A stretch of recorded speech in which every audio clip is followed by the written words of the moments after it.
Give me a second. Oh. Yo, what's up, Deku? Alrighty.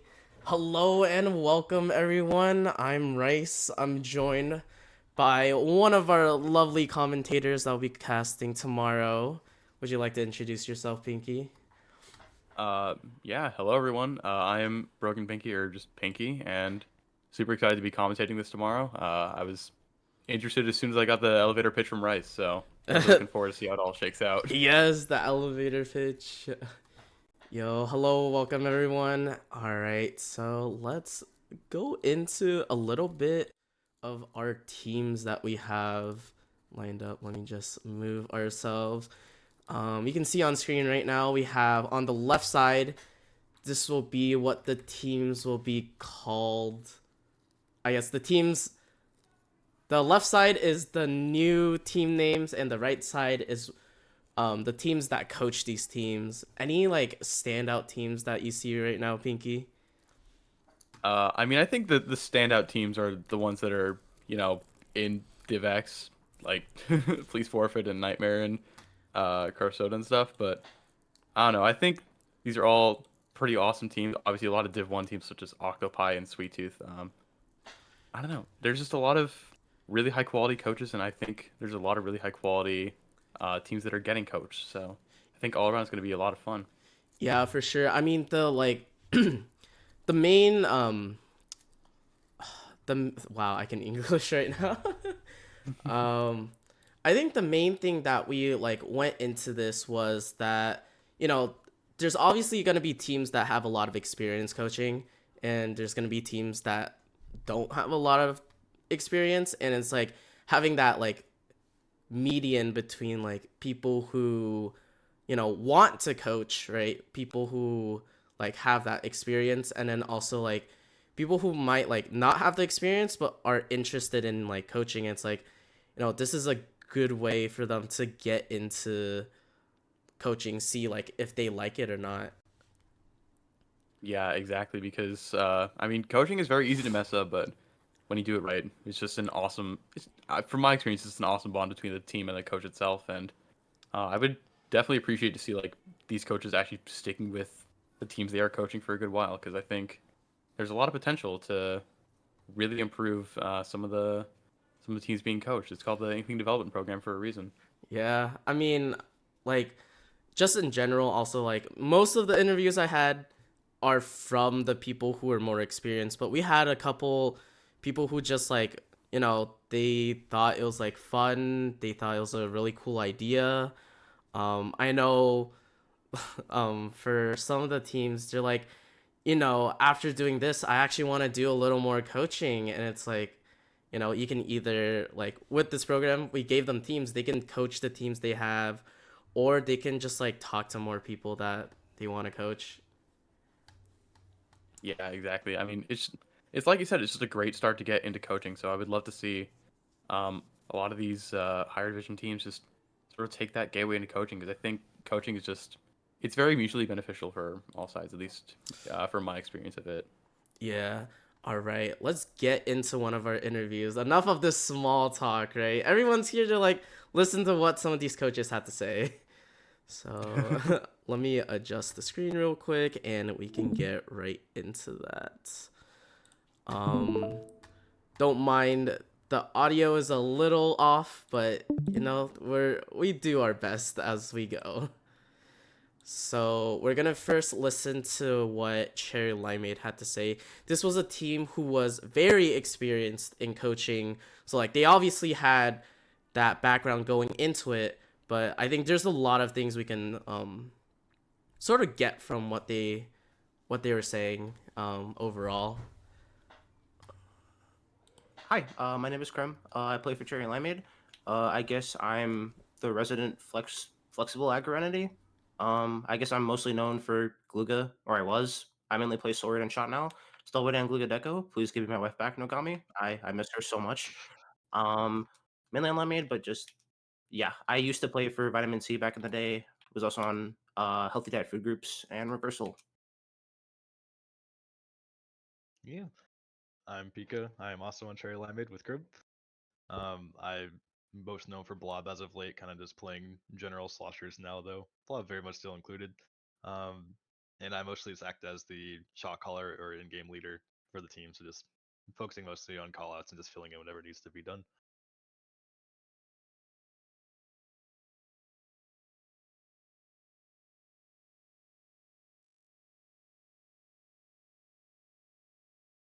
Of course.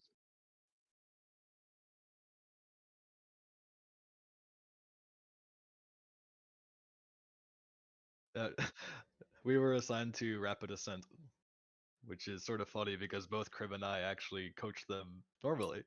So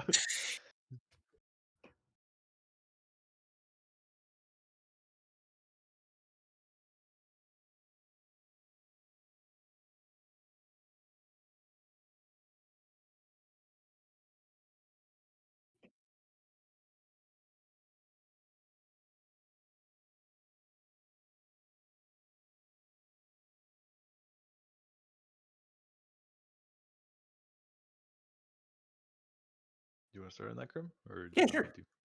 I can start with that. Getting to know Rapid SM was honestly a pleasure. Just seeing how open they were to the game and just like how much they wanted to learn about stuff. As a team, they're really fun to work with. I haven't had a chance to work with them much, but from what I've had, I just be able to like sit down when Pika's voting or just like sit in or like give some advice here and there. I've really enjoyed like seeing how much they want to grow and just like how open they are mentally. It's super refreshing. Yeah, totally. What's really interesting as well is that even though, especially for me, like I've worked with the team for a few months now, they've effectively gone through like a rebirth as of late. The roster, aside from Enya, is basically entirely new as of these last like few weeks. So it's still been sort of discovering where everyone's individual skill levels are at and sort of the weapons they're comfortable in and also where they want to go. So a lot of that's kind of still being actively figured out. It's been a fun process to sort of pick apart each of their brains and see like, okay, like what roles do you want to play, how can y'all work together, like what kind of comps are we going to piece together with your individual skills and like knowledge and all of that. So it's very much an experimental phase for them right now. It's very fun to be a part of it.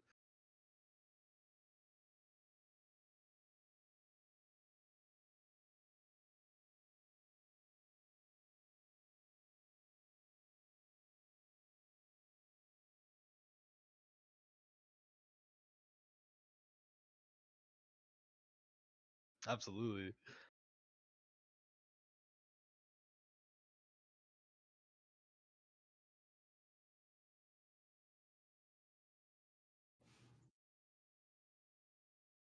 And like going to coaching like a full team, like what are the like different types of like things you have to like look at while like as one-on-one coaches you can like really just hone in on like one person, you're like only looking at their perspective, but like as a team coach, like what are the things that you're trying to look at or trying to help like the whole team see as like a group? You want to go You want first, me Pete? to start this one? Yeah, you can. Sure. Yeah. Um, yeah, that's a really good question. Especially, I have a lot of individual coaching experience. I do coaching on Metafy. So it really is different about team sessions, especially, for example, working with Rapid Ascent in preparation for IDP.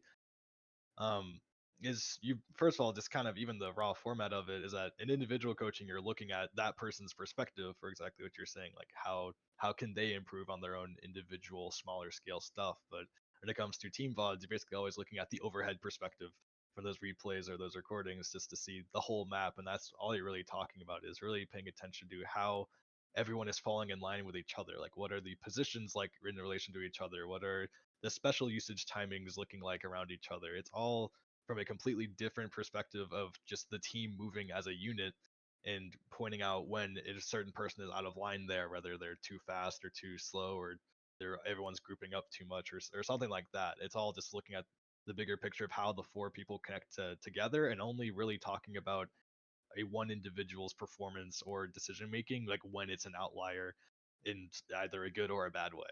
Um, so it's just mostly that raw perspective thing, I guess, in terms of yeah, just the priorities and also again, literally different perspective you're looking at the game from.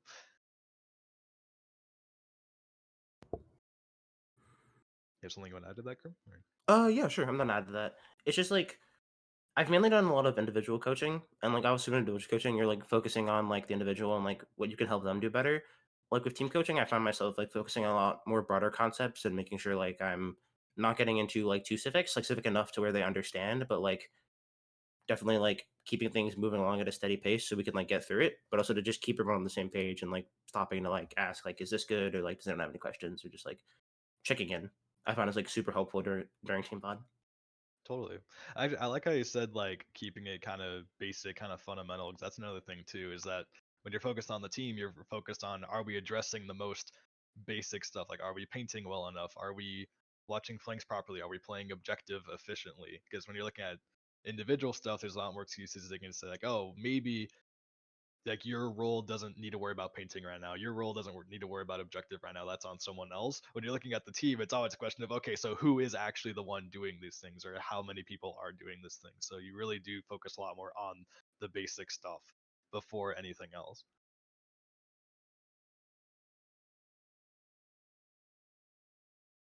It's sort of like taking a step back in terms of like, you guys are already at like a certain point in skill level, but then like once you're coaching, I guess like a full scale, you sort of have to like think back. It's like, okay, these are things I probably think on myself already mentally, but they might not necessarily know that, or like you might just need to remind them. I guess like is that something that does come to mind when you're doing like, I guess more specifically like um lower level coaching? It's sort of like you're saying it, especially for us, like as how long we've been playing competitive, and like I started at the level we do. So much stuff is just subconscious. It's kind of just muscle memory. Or we've learned to identify certain habits, and when you're trying to explain to other people why they should do that or why that's important, you really have to pick it apart in your own mind and say like, why do I do these things? Instead of, because again, probably for so long it's just again been muscle memory, kind of impulsive, instinctive. Um, but you have to really dig into the particular details you find and make sure that all makes sense so that that initial foundation can be built. And actually, what's really fun about that with Rapid Ascent right now as well is that because they're a pretty new roster, a lot of the players like are coming from different skill levels. Like you have Sylphie who's played in Division 1, and you have Enya who's been playing like around Division 5 for a while now, and then you have like two other players that are a fair bit newer than that. So it's fun to try to figure out like, okay, for some people we really need to hit the basics and make sure that's all addressed. And then for other ones, like for other players again, like Sylphie, I can be a bit more detailed, a bit like more brief with what I'm saying, knowing that they will have a basic understanding of it already. So it's also trying to curate the advice you give or the direction you give to that skill level the person has. So I guess it's sort of addressing the what you're saying, like that concept definitely exists. Is that like it's no point in me being super basic for Sylphie, but for the others, I also need to like you make sure I'm not just only talking too high level. I need to make sure I'm hitting the basics for them. So it's curating your words to the person you're currently addressing. Um, is definitely a part of it. Make sure it's matching the level that they need to build up from.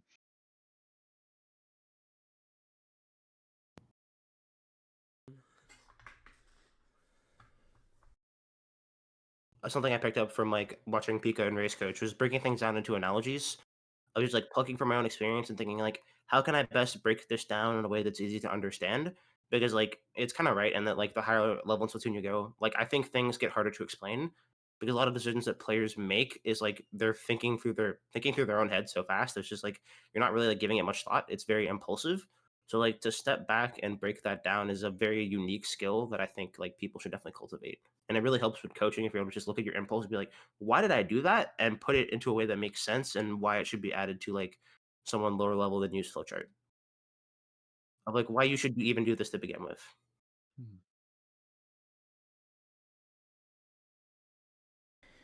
When you're a coach, like, does it help you as a player, like being a coach as well? It's like, does that like sort of like go into like how like understanding the game? Because like we said, like, things are so instinctual to us sometimes that we're like, why did I do that?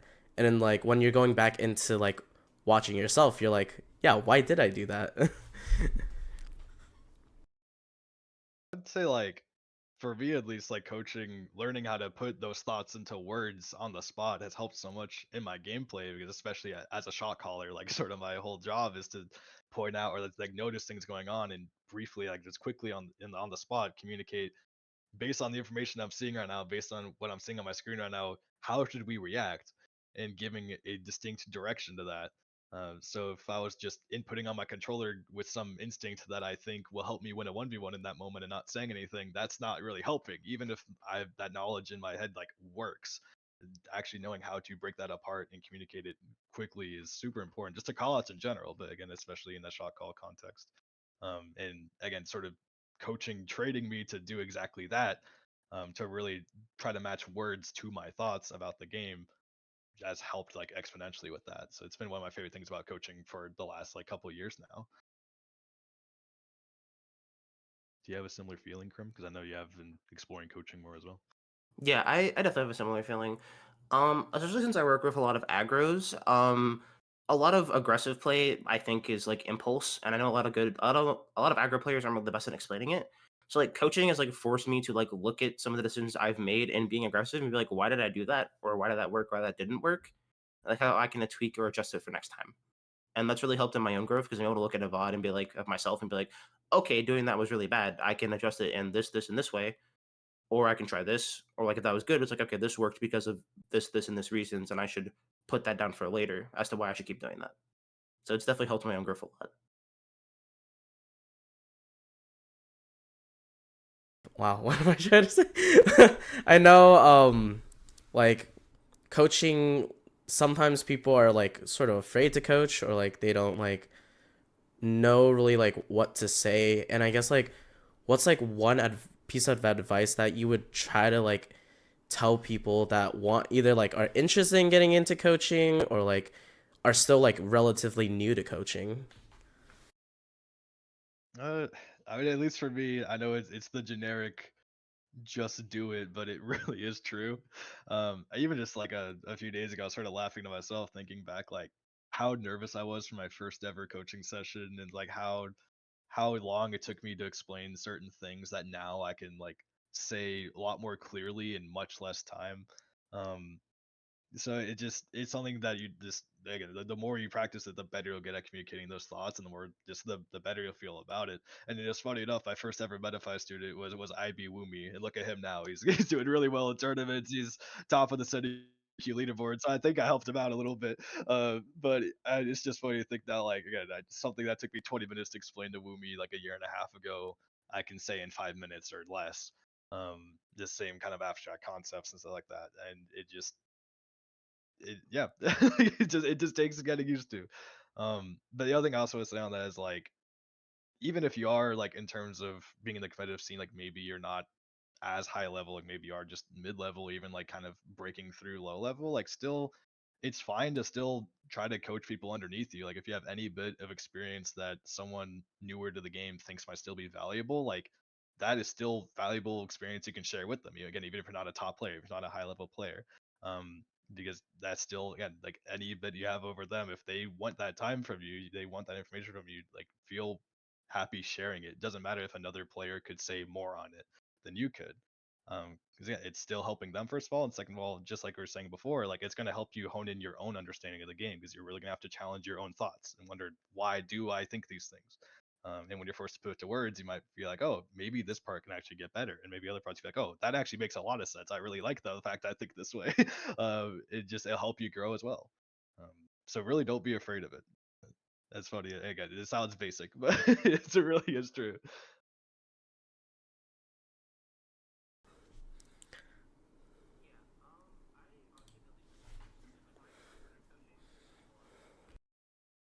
Well, and it really like forced me to reflect inwards and be like, okay, what's the best way to explain this to someone in a way that makes sense to them and to myself? Of just like it forced me to break down a lot of my own personal habits and like kind of like Pika said, it's just like you really just have to get into it and do it, and it'll make sense as you go along. Like it's something you just start and then like you reflect upon as you start coaching more. It's like, okay, I coached about this, and this. It's like, how could I like be more concise, or how can I break this down a little better? And it leads to a lot of growth, like both as a player, as mentioned earlier, but also as a coach, because like you figure out how to break things down better, and like it teaches you how to teach people, and it works out really well because like it's helped me in other areas too of like even just like to someone that has no experience of the game of like how do I explain Splatoon to someone that has never played the game in their life. Like if you asked me that a year ago, I would have fumbled, but it's like now it's like I can actually give a somewhat concise answer, and that's honestly thanks to coaching. Hmm.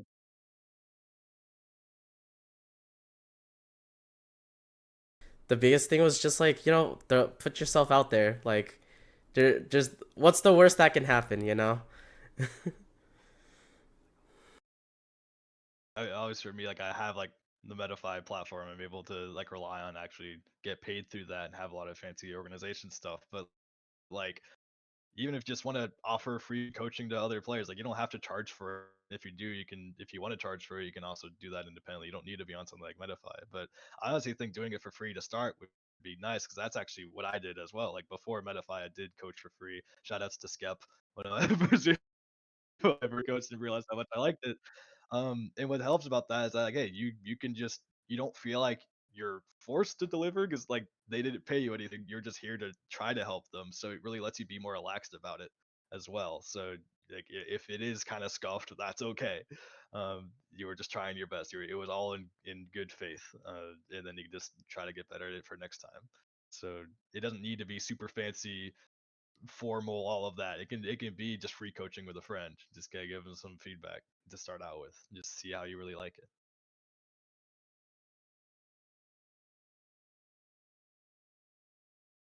Just like helping friends out, and they're like, hey, I like doing this, and you know, that's how like people like I think started growing. I think coaching started getting a lot more traction. I don't know if that's the correct word, but just more and more people were like getting interested in it. They're like, oh, like I can share my information. I guess my last question. Mhm. Sorry, just another nice to go ahead to the game. Yeah, yeah.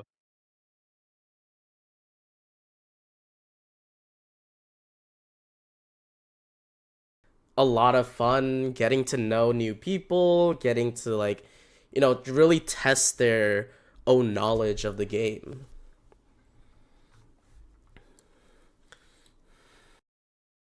Way to sort of be the icebreaker on that. But sorry, I'll go into that last question. Hmm. This event is like helping bridge like a bit of the gap between the different skill levels of the community. Like I know as like this is always sometimes a joke, but it's like high level looks at low level and sort of like laughs at them or like sort of jokes around. It's like, haha, look at them. And then like as like a low level player, at least when I was there at the time, I'm sort of just like, how do I talk to these people? Like I don't want to sound stupid. I don't want to like embarrass myself, right? But like, do you think this event sort of helps like break that ice between the two levels? Definitely would think that it will. Obviously, it's hard to say like right now.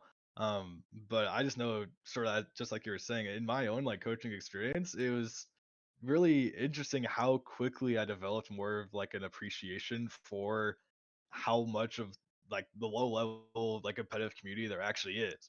Because as you move up the ladder yourself, you're kind of just scrimming people near your level. You're only worried about tournament sets against people like near or above your level. You sort of lose sight of all the people underneath you, and there's so many. So it's fun, like just through coaching to touch base with them, just physically meet them first of all, but also like to hear them say, like, "Oh, we're really hoping this coaching session will help us break through like beta bracket low ink," and it just sort of like reminds you, like, yeah, all this stuff that like my own tournaments at high level, my own results in high level, like they have the same drive to break through in their spot. They have the same like sort of feeling of something to conquer in their own spot. Just puts you in the shoes of so many of the rest of like parts of the community. So at least in my experience, I feel like I really like how coaching has done that for me. So I feel like I guess the extension of that is I think by introducing a lot of other like higher level competitive players to coaching through this, hopefully it'll do the same for them. Yeah, something else I'd like to add to that is just like I think a lot of low level players I think like get a little starstruck sometimes. It's something that happened to me when I first started out. And like it happened like back in the day with Deep Blues, and like one of the best experience I got was like just talking to like Marsh and realizing that they're just people. Like, yeah, they're above you in terms of skill level, but like they're just people, and like you could just talk to them, have normal conversations with them, like get to know them. Like they're people too. And honestly, like getting to know lower level players has like honestly been like really eye opening for me. Of just like because like kind of like I said, you lose sight the higher up you go the ladder. So like getting to like touch base with like what lower level Splatoon looks like, and just understand like what they're going through, like what their struggles are, or like how they think about the game is like it makes things feel more holistic. And I think sometimes it's super easy to lose sight of that.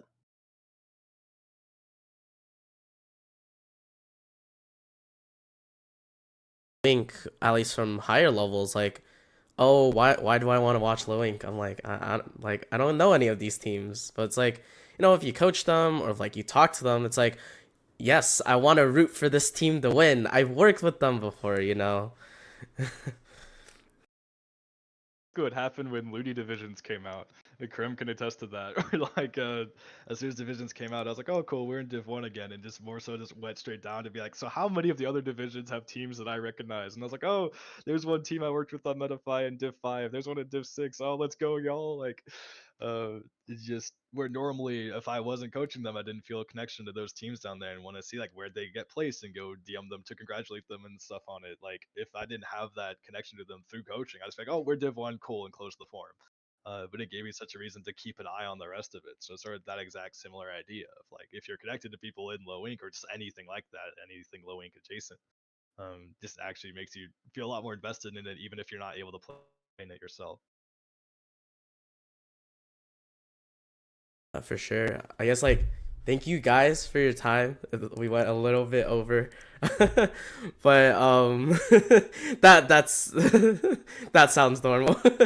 um but I guess like what is one piece of advice that you would give, whether it's a new coach, new player, someone who's like trying to win low ink, like what is like a piece of advice that you would try to give these people? Um, I think what I want to say for both players and coaches, just general universal advice. Always be willing to challenge your own understanding of the game because that's where the greatest growth comes from. And just like we were saying through this, like, yeah, coaching forces you to talk about why you think a certain way and figure out if you actually think that makes sense or not when it's put to words. But even as a player, like, you can do the same thing when voting yourself, when being coached, when watching content that another player puts out, like, whatever it is. Uh, However you feel about a thing, like, if you agree with it, why? If you disagree with it, why? Like, try to sort of further your understanding of the game by always challenging the way you currently see it, because that's how you're going to keep breaking through.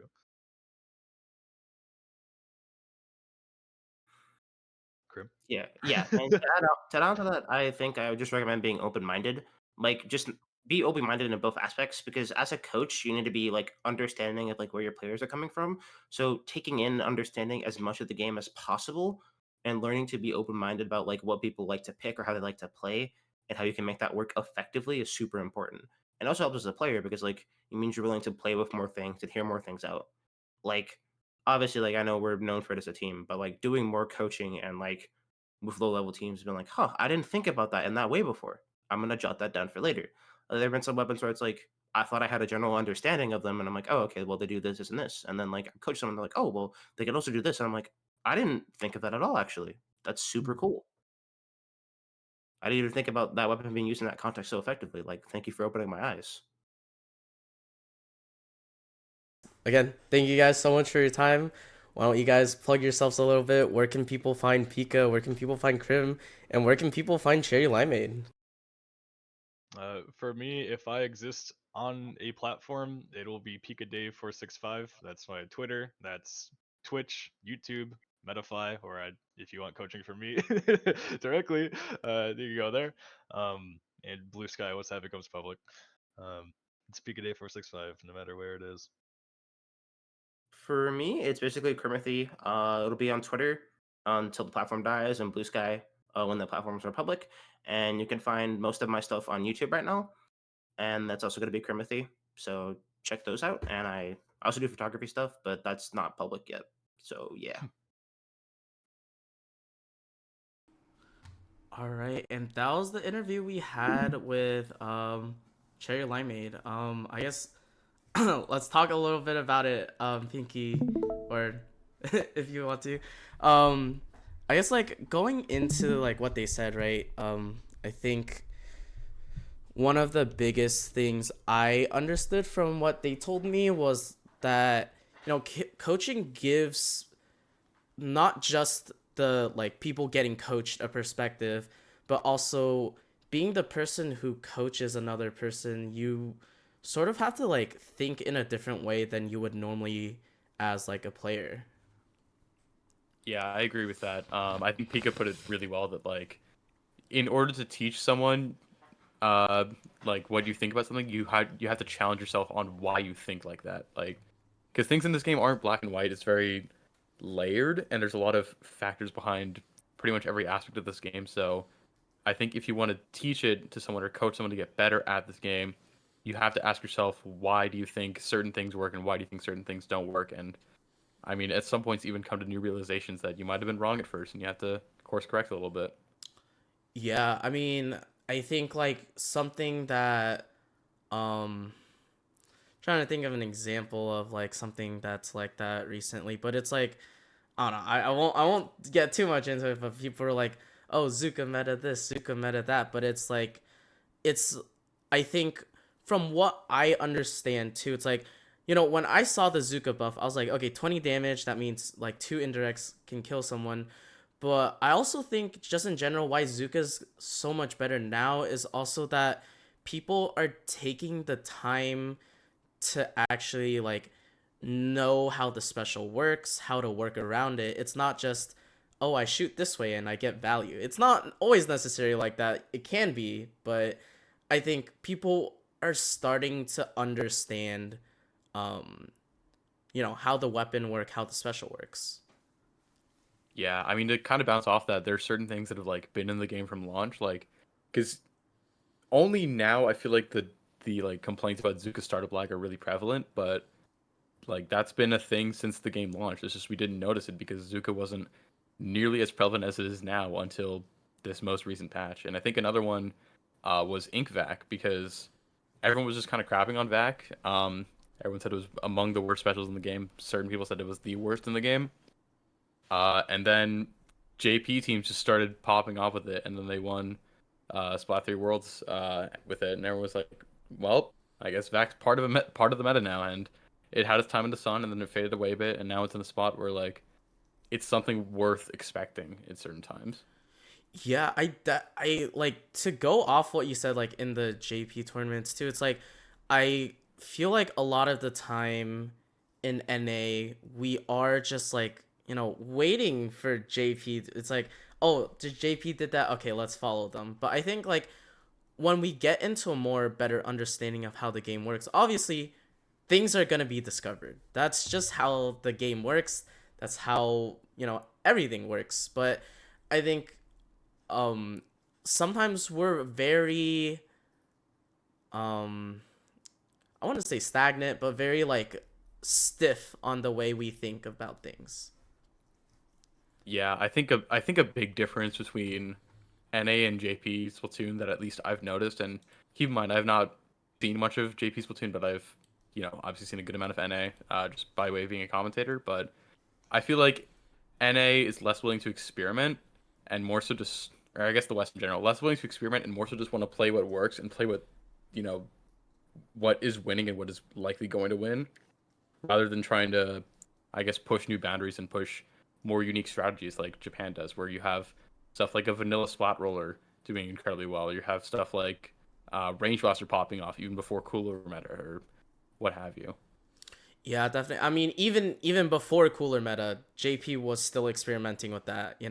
Like it is Yeah. so it's just so unexpected. hmm And it always feels like it comes out of nowhere. But I mean, also to the West credit, we have had like some stuff where there was just a long period of time where everyone was just kind of sleeping on Nautilus and no one was really playing it. And then Leafy was just like, wait, this weapon's kind of insane. And now Naut's just kind of a fixture of the All meta right, alongside so other please midliners like introduce Freezer. yourselves. What teams do So you I don't know. It's just do you it's just sort of the ebb and flow of like certain things become meta and then you have to discover new things to deal with it. Yeah, for sure. And like I think it's just as we push more boundaries, we're as we like understand the game better, we're like, we think there's a certain peak you have to hit. The joke of like the low ink ceiling of like sometimes low level only looks at low ink and that's it. But there's a lot more beyond that. Yeah, absolutely. I mean, the peak of this, we'll never reach the peak of this game because that's just fundamentally how it's designed. There's always more to push towards, and I think it's awesome that we're seeing so many of these teams trying to go beyond that sort of low ink ceiling that you said, and just trying to actually improve their understanding of the game, improve their mechanics of the game, and just continue to push their way up through the ranks of Splatoon. Yeah, for sure. Let's continue moving on to our next interview. I think we're only gonna get to two of them, but next up we're gonna look at one of our other teams. I think they're in chat. We're actually gonna listen into the interview I had with Thembo IHOP because for them um this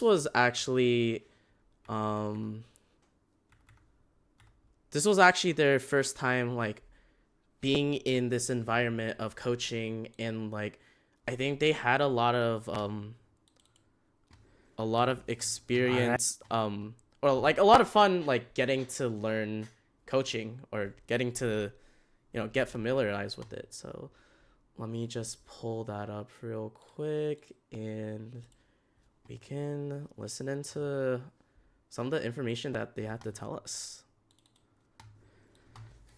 All right, so please introduce yourselves. What teams do you four play for? Uh, Hi, I'm AJ. We play for Thembo IHOP. Hello, Hey. I'm Len. I'm the blaster player for Thimble IHOP Slayer. I am Damp. I am the stupid brush one trick of Thembo IHOP. And I'm Tux. I play mostly NZAP, but I kind of flex every once in a while. I didn't say my weapon. Go ahead. I do dually squelchers. Yeah. All right, so let's talk a little about a little bit about the team that you guys were assigned to coach. So, what team were you guys assigned to coach for this event? That would be non-binary fuss. All right, and have you heard of the team you coached before, or is this the first time you guys heard of them? I only have heard of them through Damp because I think Damp knows somebody on the team. Yeah, one of their members, Seraph, was an old friend of mine. I haven't spoken to them too much over the years. We met through Splatoon, and I know they had an interest in comp, but I never really pursued it with them. But seeing them do it now was really cool. So I saw they made this team. I definitely was informing IHOP about it because we were like, whoa, non-binary team, heck yeah. Yeah, I guess like what were some of the things that like you learned about the team, like maybe like their general style, personality wise, or like just like how did you guys feel about like just getting to know everyone on the team? I learned that they have a Dapples player, a good Dapples player, so that was really cool. It was really cool, like learning like what their comps were and stuff like that. Yeah. All right. Let's get on to I guess more questions about I guess directly you guys. Has anyone on the team coached before, or is this like everyone's first time doing it? So, funnily enough, we all kind of started coaching right around the time we were approached about IDP. My collegiate team, they're Div 9 and Ludi. They asked me to coach them. I've also been approached about my weapon. I believe AJ coaches their partners team here and there, Yes, I and do. yeah, and Len has been asked about some blaster questions too. So we've like Yeah. just started, but like this lined up perfectly because we were all kind of like, wow, people are starting to want coaching from us, but we feel like we don't have any experience. And then this got dropped on our doorstep, and we were like, well, we better be doing this because this is a good experience. Yeah, definitely. I guess like from coaching, I guess like have anyone done like I guess like player to player coaching, or is it like do you feel like there's a difference, or like how different is it from coaching like one player compared to like coaching like a whole team? So since I do the niche ink brush funny weapon, I have been approached specifically about one-on-one coaching, which is most of what I've done up to this point. Which it's a lot different from coaching a team. Like with a niche weapon like mine, it's like I know a lot of ins and outs. I kind of trust my knowledge on it. When you switch that to like a full team, it's a little bit nerve-wracking to try to tell someone who has way more experience with a certain weapon or role, like you should be doing this or trying this, because yeah, I try to stay humble. I don't want to be the guy who's like, oh, I'm right about everything, and then I get proven wrong immediately. So it's really, I just had to kind of trust that like my game sense and my knowledge can help me give advice to people who play things that are different from me, and I think it has so far. That's like really good insight. I know that's what I've been told a lot before. It's like player to player, especially it's like if you know that specific role or weapon pretty well, it's like you're like specializing in that compared to like as a whole team, Mhm. it's more like team coordination or like comms, stuff like that. Mm-hmm. Yeah, which it's just a whole other world. Yeah, for sure. Especially when like they have comps or like you're not really used to. It's like, oh, what like they're like, oh, like especially when the comps we run, it's a bit different than the standard meta comps. So if Oh people try to yeah. it's like We That's don't have true. oh, God. any Zuka weapons, and the team we were coaching, we were watching a lot of games where they were using Zuka, so It was like, that oh was wow, interesting. yeah. I mean, I know like the specific like doing most of the pairings we try to do it with like intent, like especially if we knew like maybe this team's off meta and another team's off meta, maybe they're a good like coaching pair. I think that's like the main reason we try to pair you guys up with non-binary fuss, because we knew like they had a Brillo player, which was like I guess like what like sort of like how did it like look like when you guys were like going into it? Did you think like you guys would be coaching like a meta team, or was like it with your like knowledge of playing off meta, like what type of like information were you able to I guess like give a team who tries to play a little like less meta or like off meta stuff?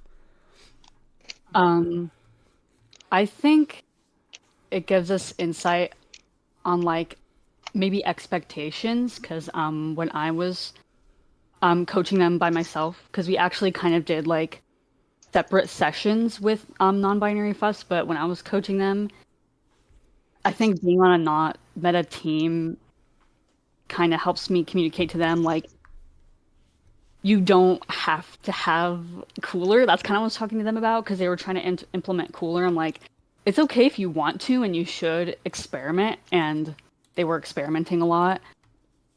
But it's like, as someone who plays on a team that's not very meta, like you don't have to have like these expectations. I guess you know what I mean. Mm-hmm. Yeah. And I think they generally didn't, which is good. I like that about them. Like I think they generally just want to play the weapons they want to play, and it gives them like better synergy to have like I said they have dapples and umbrella, and like that is like those are really quirky. Yeah, especially the Dapples, like even though when I kind of went into one of their matches and I saw the Dapples and I had to do like a quick like, all right, they're off meta. Let's not say Dapples are not a weapon that you should run. Mhm. I After I watched them play a little bit, I was like, wait a minute, this person's just like me. Like our weapon roles are similar. We're both annoying off meta choices that just have good mobility and are annoying in really small range. So like it was cool to remember like, oh yeah, that's why people pick these niche weapons because the Stapples it's just like me, but it has a torpedo. And so I was able to give some advice about that, which that felt pretty good. Yeah, that's great to hear. I guess let's move on to the next part. This is mainly about like just coaching the team specifically. Like what was one of the biggest challenge like overall you saw when coaching the team, and how did you like approach helping like helping the team, I guess, overcome the challenge? Um, I can't think of too many. There were a few specific problems, but for me, like a problem I experienced like trying to coach is not taking for granted my knowledge as like a Div 3 player and like someone who's been playing the game as long as I have compared to some of them.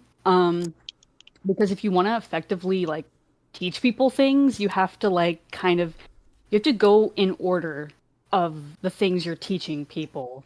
Hmm. So I had to deconstruct the knowledge I have and the knowledge like we have that IHOP has as a team and realize like non-binary fuss might be at a different level of how what knowledge they have about the game, and I need to teach them more fundamental things at first because things that are more complicated are going to be a lot harder to grasp, and you can't throw too many things at them at once. That was a big challenge for me because I think actually a lot of teams at lower and higher level have a problem with like coordination and call outs. And that's what's like something I noticed. But I'm like, even we kind of have those problems, but it's like to a lesser degree, kind of. Or it's So I tried to relate it to that. like sort of at like a, I guess you did say it, it's like at a like different degree. It's like low level has specific call outs that you work on, mid level has their own, and top level Mhm. has their own. And it's like I see what you're saying. It's like sort of going backwards and looking back at like when I was at this level, or like looking at like how they are, like how am I gonna like sort of go backwards on it and teach them like what Mm. I learned, right? Yeah, pretty much. Anyone else have anything else they want to add to that? I think that's a Uh, pretty big I, point of like coaching as well. yeah, I think for me the biggest challenge was definitely because I'm the kind of a crapper when it comes to being a slayer. Like that's my brain kind of works differently. So when it comes to different comps and whatnot, because my main weapon cannot do what most other players' weapons can do. My main weapon was just literally just for slaying. So Hmm. when it comes to definitely helping out their slayers and whatnot, it was more of like, all right, let me see how what they can do um benefit more that benefits their team than what I can do. That was definitely the most challenging thing for coaching on my end Mm. because of that fact that I can only do this specific thing at this specific time. While their weapons are a lot more flexible in that regard. So that was a little bit challenging. But once I understand, like, oh, they still have the same fundamentals in a way, where it's like, okay, you can position yourself in this certain area where it benefits your team. You don't have to do the exact thing that they're doing, but your own thing, since they're they're meant to be uh, you know, in the fight 9 times out of 10. And once again, they're a lot more flexible in that regard. So definitely, it was a challenge to understand that. But once I kind of got into the groove of coaching in that regard, I definitely came to understanding how it worked. So, it was definitely hard in that regard, but I Yeah, kind of and moved on. well, Len, if I may compliment you really quick, because one thing I noticed in our coaching session that I was like, oh, that's really good, Len, is like given your experience as a Slayer, like no offense, buddy, you don't know much about support. However, like I you don't know. understand what's annoying about like painty weapons fighting you, so you were able to give like their supports advice on fighting their Slayers, or even giving their supports advice on helping their own Slayers. Like that was cool. Mhm. Like that's the kind of stuff you can offer with your perspective. So I liked that. Thank you, Dan. Much appreciated. Yeah, did anyone else want to add anything? And I kind of did, but I was going to say really quick. I think a lot of kind of what I realized about what I said earlier in regards to this question is like a lot of skill is actually about consistency. Mm. Um, and that lower level, it might be hard for them to like consistently have like moments of greatness almost. And then like the higher you get, the more consistently like people are playing very well. And I actually feel like I learned that from this experience, and I thought that was really interesting. Nice. All right. Yeah, that's amazing. I guess on to our last question for now. Do you think this event helps bridge the gap between the different skill levels of community? So like most of our idea going into this was having like it was, off the jackpot idea of them coaching like a low level team for low ink, but it's like the teams that are being coached are low ink eligible, and the teams that are like coaching others are the ones that are either mid level or high level. And I know like a lot of this conversation we have like in the community is like high level looking down at low level, or like low level always like um what's the word, like putting high level or mid level at like this pedestal, like they just want to get out of it. So like do you think that sort of helps bridge like making it what's the word, I guess like Or just the gap. yeah, just bridges the gap, like putting like someone that you would look up to or like put on a pedestal, and then just like putting you guys like just in a VC, like getting to chill with each other, talk to each other.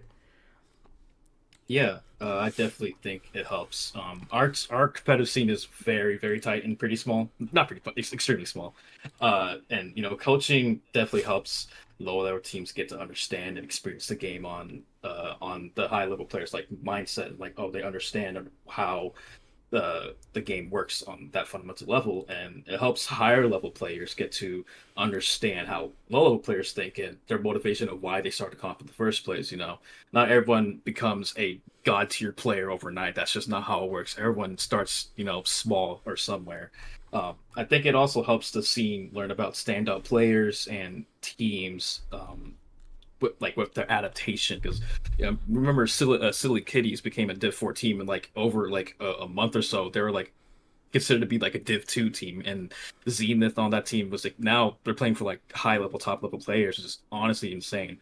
um Communication is key in Splatoon, and even as a group community like ours, that we're close with, pretty not super close, but we're close with each other to know, oh, this is this player, they think this, this other player does this.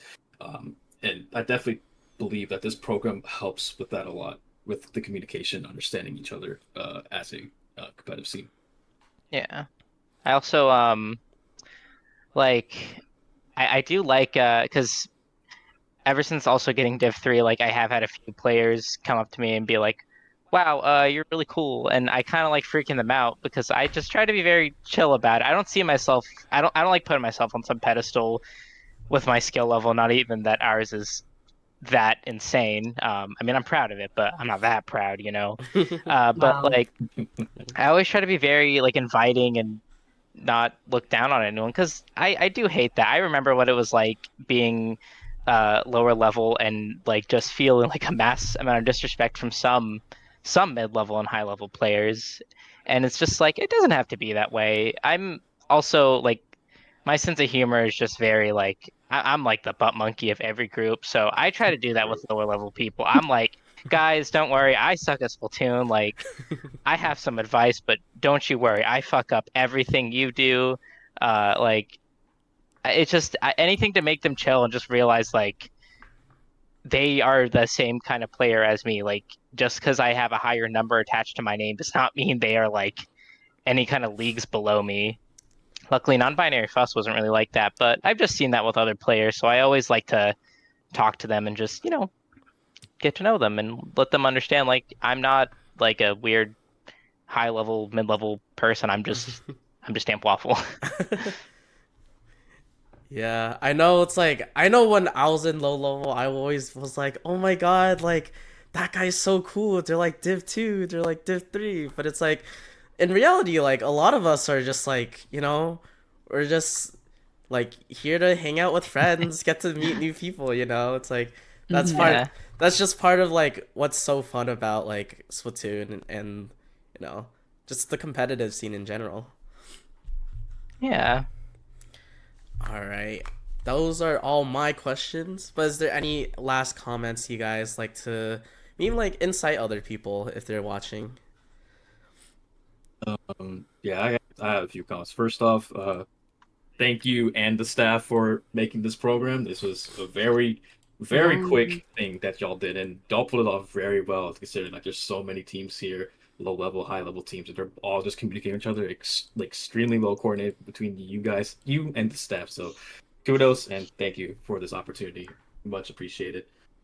Yes. I'm so excited for the tournament. Like, oh my God. Yeah, for sure. And thank you guys for like, putting time out to help like the teams and just like to be here with the interview. All right. Yeah, it was really Yeah. fun.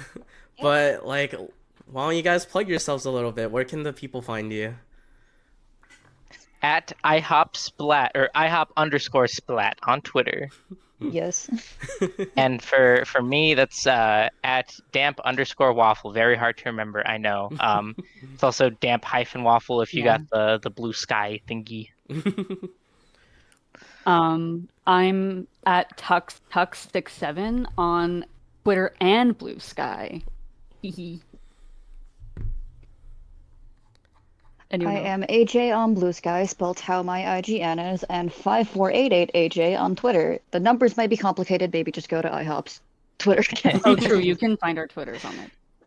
All right. Oh god, I'm the longest one. I'm drawing dude light on almost every social media site I can think of: Instagram, Twitter, Blue Sky, Twitch, YouTube. But literally every single one of them, I'm usually there just chilling.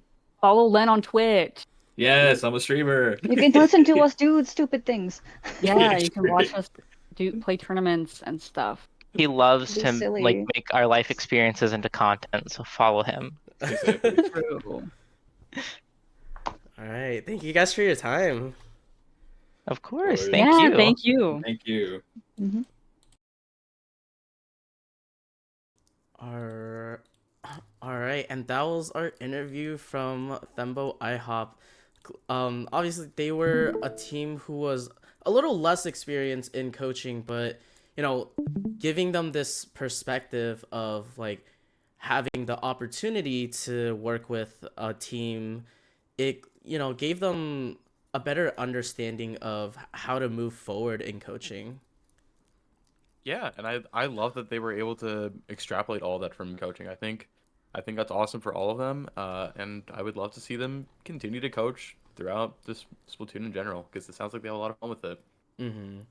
And I guess like one of the top, I guess like this was the biggest topic that we really wanted to tackle. And while we're here, I'd like to get a little bit of your insight of it. But with this event, it was like the plan is not the plan, but like the idea is to try to give high level a reason to look at low level and give low level the resource to get to improve, because I know certain times it's very intimidating as a low level player to ask high level for help, or you don't even know who you're like asking, right? So it's like it's giving them that opportunity. And I guess, what do you think like is the benefit here for like both sides, whether it's like you're a low level or a high level person? I think, as was said in the interview, in like the closing statements, I think just the ability for low level players to talk to higher level players just like normal people and just sort of tear down some of that ego that I think low level players expect higher level players to have that is often just flat out not there is just beneficial because it allows for the community to be a lot more like tight knit with each other. It allows for just a lot more connections to be made. Um, and it just allows for a better exchange of ideas in from people in all levels, which I just think is just mutually beneficial in pretty much all regards. Yeah, definitely. And I know like as like some of the other interviews I had, um like again, a lot of like I asked a lot of teams, it's like, hey, did you even know who this was when you were like being like you were coaching this team? And a lot of them didn't know who they were. Like there were a couple exceptions that just came from like how splitting the teams worked, but a lot of them were like, yeah, I didn't know this team, but now I know them.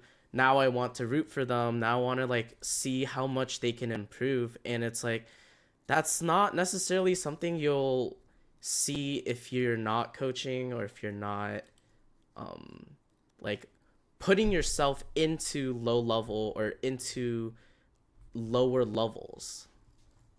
Hmm. I definitely agree with that, and I think just a more of a spotlight on the lower level scene is just I think it's important, and it's a very big source of encouragement for low level teams because like low level players are the new blood into the scene. They are the teams that are going to rise up. I mean, look at Octopi, who went from like being relatively low level. They were playing in low week earlier this year, and now they're in Div 1, and now they're just absolutely killing it. And that's just an example of new blood that just enters the scene, makes their way up the ladder, and starts becoming actually well known. And I think if we can foster more of that, the scene is only going to get healthier from it. Yeah, and like, we don't only want to be catering to the low level. Obviously, like we Yeah. this is why all these high level teams are being featured on this podcast. You can see them on the screen, but it's like everyone's also like, oh, low level always has everything, and that's why we're trying to like specifically for me. That's why I did the interviews with the coaching teams because I also wanted like people always like sometimes higher level players don't always are not content creators, are not super vocal on social media, and this is like giving them a bit more of a platform to talk about things that they might not be able to if they're not a content creator, because like not everyone is gonna be Chara dude, or like even just small content creators I guess like Splat Droids or Conic, um sort of Chase blanking on, yeah, 247. Chase, right? Like not everyone's a streamer either, so giving them a platform to work with and like other people to get to know who they are.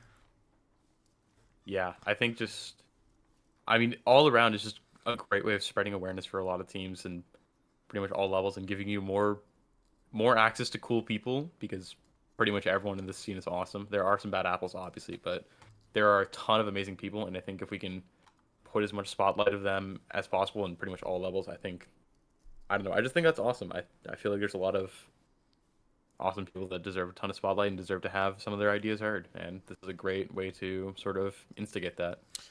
Yeah, and we're definitely talking a little too much, but I I can talk all day, but we should end this soon, and I'm sure other people have other things to do. Um, if you're interested in listening to more of these interviews, we will be uploading them, like the ones that I've gotten onto YouTube when I get the time, sometime next week, hopefully.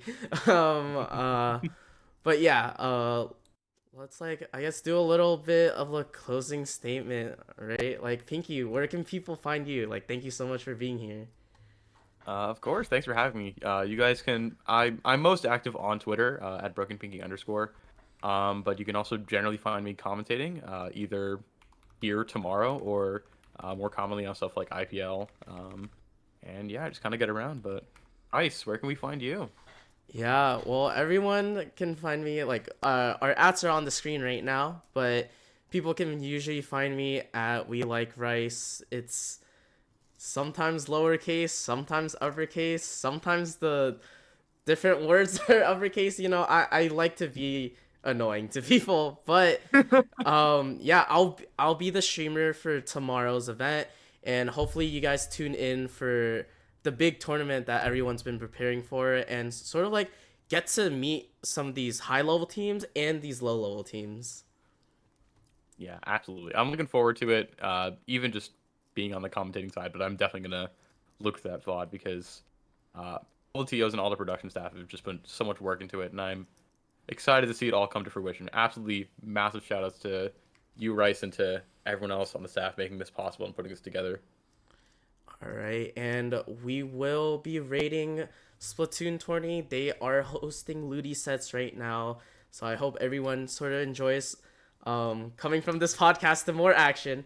But yeah, we'll see you around.